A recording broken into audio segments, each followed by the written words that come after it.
এই তীব্র গরমে দিনভর ভয়াবহ জ্যাম ফারাক্কা ব্যারাজে। আজ সারাদিন ফারাক্কা ব্যারাজে ব্যাপক যানজটের কারণে দুর্ভোগে পড়েছে মানুষ। দুপুর থেকে ব্যারাজের দুই পাশে লম্বা যানজট, রেহাই পায়নি অ্যাম্বুলেন্সও। রাত 10টা পর্যন্ত সেই জট তখনও কাটেনি। ফারাক্কার বল্লালপুর থেকে মালদার 16 মাইল দীর্ঘ যানজট। কোনো রকম ঘোষণা ছাড়াই আজ ফারাক্কা ব্যারাজের রাস্তা সংস্কারের কাজ শুরু হয়েছে, যার কারণেই এই দুর্ভোগ বলে জানা গেছে। ঘন্টার পর ঘন্টা জাতীয় সড়কে আটকে যানবাহন। তারপর এই তীব্র ভয়ানক গরমে ভীষণ কষ্টের মধ্যে পড়েছে নিত্যযাত্রীরা।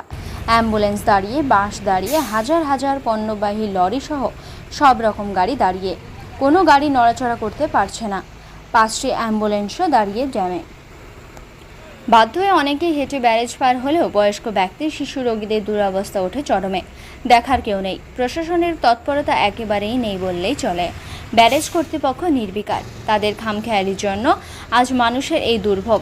অবিলম্বে জঙ্গিপুর জেলা পুলিশ, মালদা জেলা পুলিশ ও ফারাক্কা ব্যারেজ কর্তৃপক্ষের কাছে উপযুক্ত ব্যবস্থা গ্রহণের দাবি জানাচ্ছে ভাবনা, যাতে দ্রুত এই ভয়াবহ যানজট থেকে রেহাই পায় আমজনতা।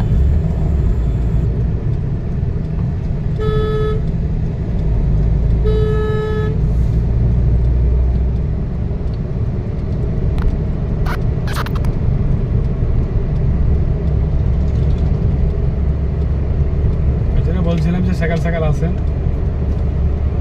কিসের কাজ চলছে?